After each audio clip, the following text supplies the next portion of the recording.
Smiley from the Energy Boutique with your energy forecast for Wednesday, August 31st. So welcome to the last day of August, where we will be wrapping up the topics and themes that August was meant to teach us. Of course, August revolved around the number 8, which was a transitional time, a death to a certain topic, theme, pattern, behavior, idea, relationship, and a rebirth of something beautiful, something more supportive, something a little bit more in alignment with our heart and soul's mission. Of course, the number 8 is revolving around transformation, and we've definitely seen a huge transformation within ourselves and in our exterior circumstances over the course of August.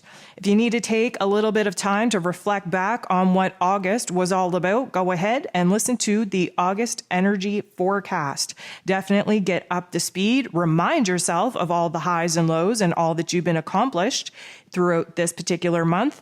And as we prepare to jump into September, we have a brand new energy, a brand new set of life lessons coming at us.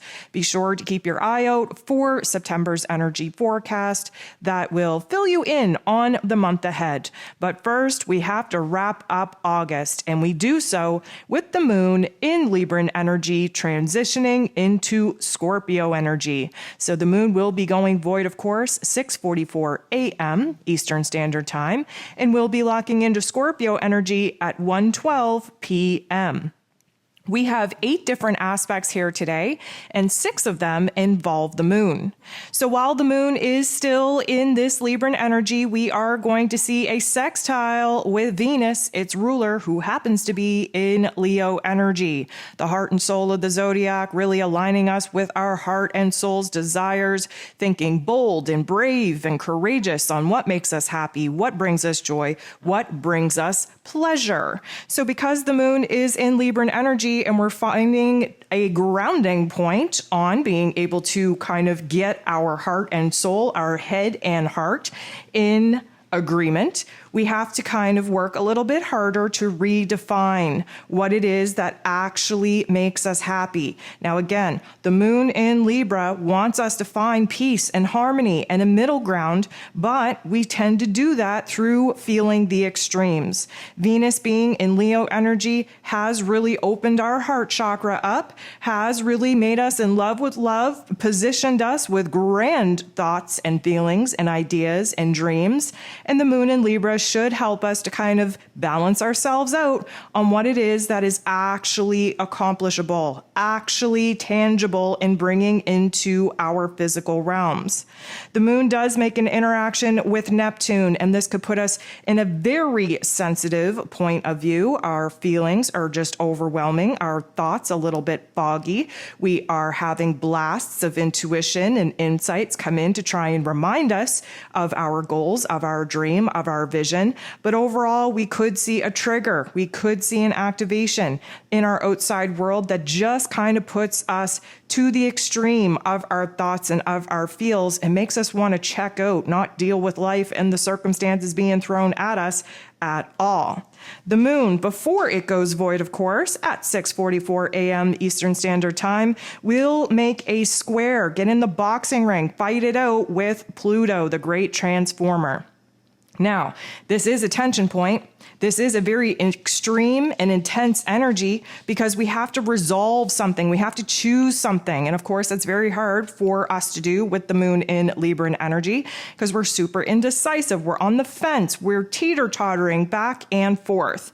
This Plutonian energy, super intense, showing us where it is that we have to boss up, where we have to take the control back, where we actually have to be the director, the star, the producer of our own movies. Now, this may bring a little bit of a funk to our mental narrative, kind of putting us in a situation where doubts and insecurities are going to kind of rise to the surface to try to talk us out of our dreams, try to speak fear into our plans. Now, it's not going to happen for very long because we do have Venus, who is in Leo energy, making a very interesting interaction with Neptune, who is retrograde in its place of power in Pisces energy.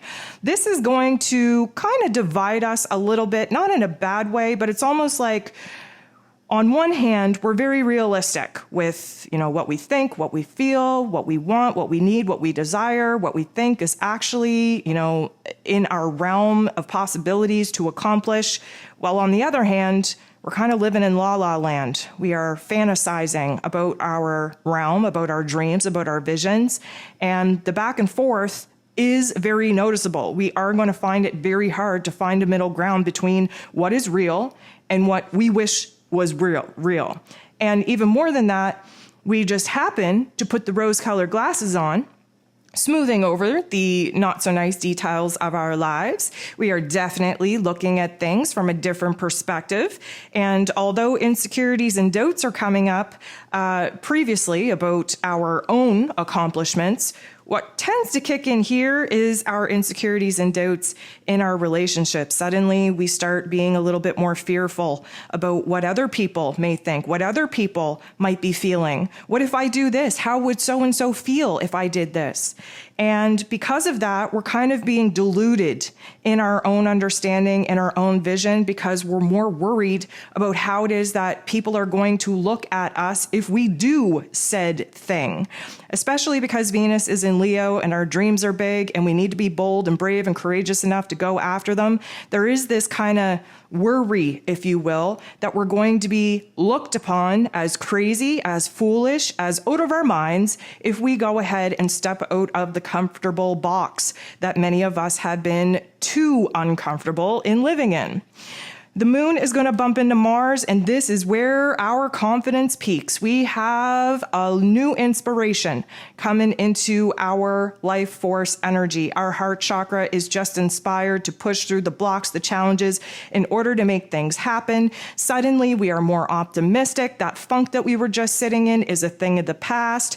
And then the moon bumps into Neptune again, which bumps our intuition up, which bumps our creativity up, which bumps our inspiration up. Suddenly, we feel inspired. We know that we're aligned with our mission, with our purpose, with these ideas, with this dream, with this vision. We don't care about what other people think. We don't care how other people may feel about us pursuing our dreams any longer. And this is definitely a good energy for us to keep on trucking with.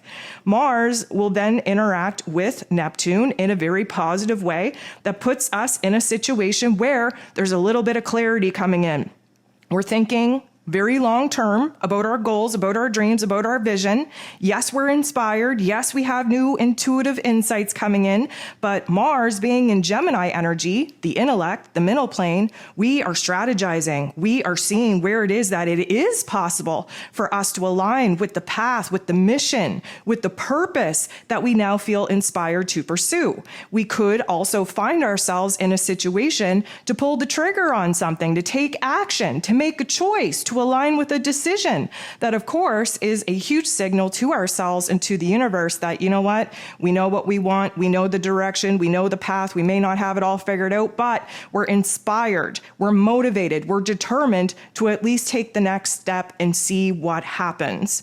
We'll wrap the day up with the moon now in Scorpio energy, making an aspect with Mercury. This is going to be a beautiful energy for us to kind of sort out what's going on in our head space, what's going on in our heart space. This is an attempt to get the heart and the head on the same page. The Scorpio energy is deeply intense, super passionate. We're doing a deep dive in order to find the primary root cause of some of our doubts, some of our insecurities, some of our fears. What do we know about Scorpio energy? We sit in the funk in order to turn it into something good. We examine the pain in order to turn it into power.